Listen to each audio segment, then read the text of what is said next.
बिस्मिल्लाहिर्रहमानिर्रहीम। अस्सलाम वालेकुम नाज़रीन, मैं हूं फैयाज़ राजा और आप देख रहे हैं मेरा यूट्यूब चैनल और फेसबुक पेज। दोस्तों, पाकिस्तानी सियासत में शरीफ माफिया का, शरीफ ख़ानदान का हमेशा ही से ये वतीरा रहा है कि वो उनके सियासी मुखालफिन हों या मुल्क के दीगर इदारे हों, चाहे इस्टेब्लिशमेंट है, अदलिया है, मीडिया है, या उनके सियासी मुखालफिन हैं, हमेशा से वो बिलो दी बेल्ट जाकर वार करते हैं। खुफिया ऑडियो वीडियो कॉल्स, जाली घटिया नंगी तस्वीरें अपने सियासी मुखालफिन की, इसी तरह जाली घटिया नंगी वीडियोज़ अपने सियासी मुखालफिन की, और उसके ज़रिए उनको जो है वो ब्लैकमेल करने की कोशिश करना, बल्कि मुख्तलिफ इदारों के लोगों की भी उन्होंने वीडियोज़ और आडियोज़ जो है रिकॉर्ड करने की माजी में कोशिश की। नवाज शरीफ की सारी सियासत गुज़श्ता तकरीबन 40 बरसों की इसी के ऊपर बेस करती है, और अब मरियम नवाज भी अपने वालिद मोहतरम के जो है वो नक्शे कदम पर चल रही हैं, और इन वीडियोज़ के हवाले से जो है वो अपने सियासी मुखालफिन को हमेशा से ये ब्लैकमेल करने की कोशिश करते रहे। लेकिन चंद दिन पहले जो है वो ज़ुबैर उमर की वीडियो जो है वो सामने आई, जो मरियम नवाज़ के तर्जुमान है। उस वक्त मरियम नवाज़ की मुकम्मल तौर पर खामोशी जो है वो उस मामले के ऊपर सामने आई, गोया कि वो उस वीडियो को जो है वो तस्लीम कर रही हूँ और कह रही हूँ कि जैसे ज़ुबैर उमर ने इस सारे मामले के अंदर ठीक किया, जब भी उन्होंने उनका अपना तर्जमान भी बरकरार रखा। लेकिन अब ताज़ा तरीन अपडेट्स में आपको देने लगा हूँ कि एक ऐसी वीडियो कैप्टन सफदर की तकरीबन 45 सेकंड की सामने आई है, अहम तरीन, के जिसने मरियम नवाज को मुकम्मल तौर पर मुंह छुपाने पर मजबूर कर दिया है। ताज़ा तरीन सूरत-ए-हाल पर वो इतलात के मुताबिक गुस्से से पागल हैं, और इसके साथ साथ उनका जो सारा बयानिया है वो भी दबरदूस हो गया। पूरा का पूरा शरीफ खानदान, शरीफ माफिया जो है वो इस नई वीडियो के बाद ताज़ा तरीन सूरत-ए-हाल में बिल्कुल नंगा होकर अवाम के सामने आ गया है। इससे पहले कि इस वीडियो को आपकी खिदमत में हम पेश करें, हम आपको दिखाएं कि जिसने मरियम नवाज को गुस्से से पागल कर दिया, कहीं का ना छोड़ा। बैकग्राउंड हम आपको ये बताएं जनाब, आपको पता है कि मुल्क में गुज़श्ता तकरीबन 100 घंटों से ज़ायद से सिविल मिलिट्री रिलेशन जो हैं वो डिस्कस हो रहे हैं। DGISI की तैनाती का मामला है, और आप देख सकते हैं माजी में कि इस हवाले से कुछ मखसूस सहाफ़ियों या नवाज़ लीग का या मरियम नवाज़ का या नवाज शरीफ का क्या मौक़िफ़ रहा है वज़ीर-ए-आज़म और आर्मी चीफ के हवाले से। लेकिन इस ताज़ा तरीन सूरत हाल में मरियम नवाज जो है वो काबिल तरस मुकाम पर पहुंच गई हैं। आज जनाब उन्होंने इस्लामाबाद हाई कोर्ट के बाहर जो है वो गुफ्तगू की, जनाब पेशी के बाद मीडिया से बात की, और उन्होंने कहा जनाब के इमरान खान ने जो है वो इदारों को तबाह कर दिया है, बर्बाद कर दिया है। गोया कि इमरान खान के बुग़्ज़ में अब उनके दिल में इदारों का जो दर्द है वो जाग गया है। हालांकि गुज़श्ता 3 बरसों में इन इदारों के साथ नवाज़ लीग ने, मरियम नवाज़ ने, और गुज़श्ता 40 बरसों में नवाज शरीफ ने इन इदारों के साथ जो कुछ किया वो आपके सामने है। और गुज़श्ता 4 बरसों में, 3 बरसों में जब उनसे ये बात की जाती थी तो वो ये कहते जी कि हम क्यों, हमारे ऊपर गद्दारी के जो है वो हमें ताने दिए जाते हैं, इल्ज़ाम लगाए जाते हैं, हम तो वोट को इज़्ज़त दो और जमहूरियत को इज़्ज़त दो की बात कर रहे हैं। लेकिन आज जब मुल्क के वज़ीर-ए-आज़म के इख्तियारात के हवाले से बात हुई तो मरियम नवाज़ जो है वो किस तरह का उन्होंने रिएक्ट किया, और उन्होंने कहा कि जनाब ये किसी किस्म की कोई जो है वो लड़ाई का मामला नहीं है, इमरान खान जो है वो सियासी शहीद बनना चाहते हैं। फिर साथ में उन्होंने ये कहा कि इमरान खान जो तकर्रियाँ वो जनात के ज़रिए करते हैं, तोता फाल निकालते हैं, इस तरह इसलिए इदारों का जो है वो तमाशा बन रहा है। और फिर आगे जाके उन्होंने कहा कि ये वज़ीर-ए-आज़म के इख्तियारात का मामला नहीं है, इमरान खान अपने आप को मोहलत देना चाहते हैं।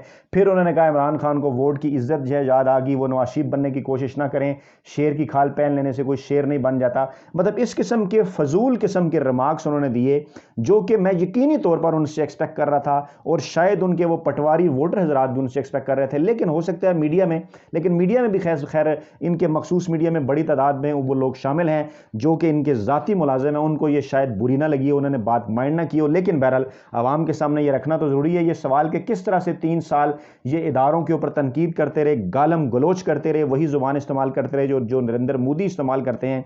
लेकिन अब जब बात हुई कि वाकई इस मौके के ऊपर इमरान खान के वज़ीर पाकिस्तान के आइनी इख्तियारात के हवाले से, तो इस मौके के ऊपर वो किस जगह पर खड़े नज़र आ रहे हैं, यही वो फैसले का वक्त है, यही वो तारीखी लम्हा है कि जब बिल्कुल ये तमाम लोग, चाहे वो नून लीग के अंदर हो, चाहे वो मुख्तलिफ जो है वो साफ़ती जो है उसका हिस्सा हो, मीडिया के मुख्तलिफ जगहों पे मौजूद हों, वो बिल्कुल जो है वो वाज़ा तौर पर उनके चेहरों से नकाब जो है वो इमरान खान ने खींच डाला है।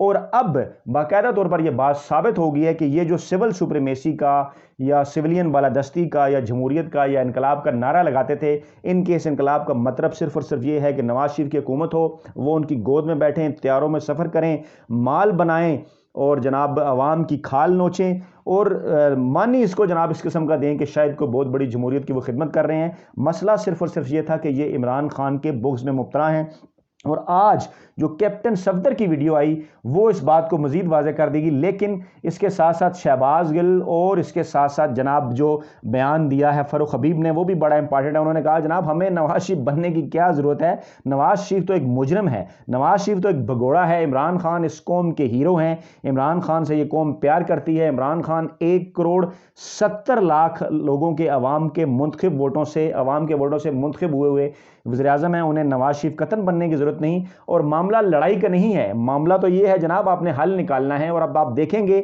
کہ لڑائی تو نہیں ہو رہی لیکن معاملے کا حل نکلے گا اور کیسے صورتحال آگے جائے گی۔ لیکن ویڈیو جو ہے وہ آپ کے سامنے رکھنا انتہائی ضروری ہے، اس ویڈیو کو دیکھیں اور اس کے بعد آپ کو پتہ چلے گا کہ کس طرح سے مریم نواز جو ہے وہ منہ دکھانے کے قابل ہی نہیں رہی۔ غور سے سنیے۔ بھائی وزیر اعظم کا کیا اختیار ہے کہ وہ اب اداروں میں بھی وزیر اعظم صاحب گھس ہیں؟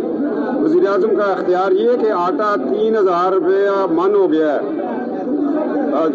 جائیں آپ ہمارے علاقے میں 1,500 روپے کا ملتا ہے 20 کلو کا آٹا، پیٹرول کہاں چلا گیا؟ وزیر اعظم کی یہ کام ہے، وزیر اعظم کی یہ کام نہیں ہے گریڈ 20، 21، 22 کی پوسٹنگ ٹرانسفر کریں۔ کیا کبھی چیف آف آرمی صاحب نے کہا کہ اس کو سیکٹری اسٹیبلشمنٹ لگائیں، اس کو داخلہ لگائیں، اس کو فلانا لگائیں؟ ہر ادارے کا اپنا رول ہے۔ پڑ گئی یہ معاملات کس طرف جائیں گے؟ نہیں، کوئی دراڑ نہیں ہے، کام وہی ہوگا جو 73 سال میں ایک ڈسپلن فورس ہے وہ اس کو کرنے دیا جائے کام۔ اچھا جی جناب، آپ نے مریم نواز کے شوہر نامدار قائد انقلاب نواز شریف کے داماد صاحب کا موقف سنا کہ عمران خان جو ہے وہ اداروں میں مداخلت نہ کریں، یہ عمران خان کا کام نہیں ہے۔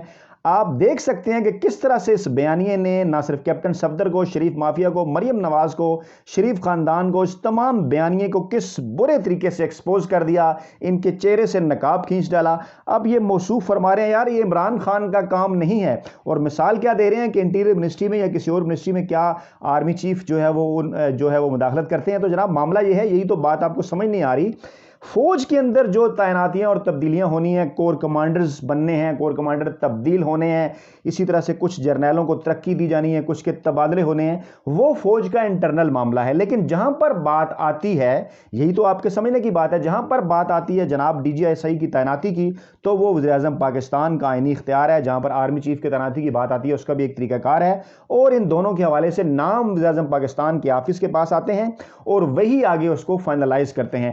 اب آپ صرف اور صرف عمران خان کے بغض میں، صرف اور صرف جو ہے وہ عمران خان کے بغض میں فوجی اسٹیبلشمنٹ کی گود کے اندر بیٹھنے کے چکر میں آپ وہ موقف اپنا رہے ہیں جو کہ آپ کے گزشتہ 3-4 سالہ موقف سے بالکل الٹ ہے۔ گزشتہ 4-5 برسوں میں تو آپ کچھ اور نعرے لگاتے رہے کہ فوج کو جو ہے وہ اپنا کام کرنا چاہیے، فوج کو جو ہے وہ سویلین بالادستی پہ یقین رکھنا چاہیے، جو اختیارات وزیر اعظم کے ہیں ان اختیارات میں مداخلت کرنی چاہیے۔ لیکن آپ نے دیکھا کہ کیسے آج ان کو یہ یاد آیا کہ وزیر اعظم کا تو کام ہے جناب وہ مہنگائی کنٹرول کریں، وزیر اعظم کا یہ کام نہیں ہے کہ وہ اداروں کے اندر مداخلت کریں۔ تو جناب ہم آپ کو کیا بات سمجھا رہے ہیں اتنے عرصے سے کہ اپنے اختیارات میں مداخلت تو اگرچہ شوہر اور بیوی، مرد عورت گاڑی کے 2 پہیوں کی مانند ہے، مل جل کر گھر چلتا ہے، لیکن اپنے اختیارات میں مداخلت تو کچن کے امور کے اندر ایک بیوی شوہر کو بھی نہیں کرنے دیتی۔ تو اس کا کیا مطلب ہے کہ یہ کہا جائے کہ جناب نہیں وہ کوئی ادارہ جو ہے وہ حد سے باہر نکل گیا؟ ایسی بات نہیں ہے جناب۔ جہاں پر فوج کے انٹرنل معاملات ہیں، آپ فوج کے انٹرنل معاملات میں مداخلت کیا کرتے تھے، آپ ان کے ساتھ لڑائی کیا کرتے تھے، آپ جو ہے وہ کور کمانڈرز کو گاڑیوں کی چابیاں دیا کرتے تھے۔ آپ 1999 میں ایک بھائی آپ کے وزیر تھے، ان کے ایک بھائی کور کمانڈر کوئٹہ تھے، آپ اس کے ذریعے فوج میں پھوٹ ڈلوانے کی کوشش کیا کرتے تھے۔ ابھی جناب معاملہ DGI کی تعیناتی کا ہے، جو کہ پاکستان میں ایک روایت بھی ہے، آئین اور قانون طریقہ کار یہی بتاتا ہے۔ ماضی میں ایسا ہوا ہے کہ جناب نام آتے ہیں اور اس کے بعد پھر PM آفس اس سمری کے اوپر جو ہے وہ دستخط کرتا ہے۔ تو جناب کہاں گیا مریم نواز کا بیانیہ، کہاں گیا نواز شریف کا بیانیہ، کہاں گیا ان ملازم صحافیوں کا بیانیہ؟ کیپٹن صفدر کی اس ویڈیو نے ان تمام لوگوں کو برے طریقے سے ایکسپوز اور ننگا کر دیا ہے۔ اپنا فیڈ بیک ضرور دیجیے گا، دعاؤں میں یاد رکھیے گا۔ نئی ویڈیو کے ساتھ جلد آپ کی خدمت میں حاضر ہوں گے۔ اللہ نگہبان۔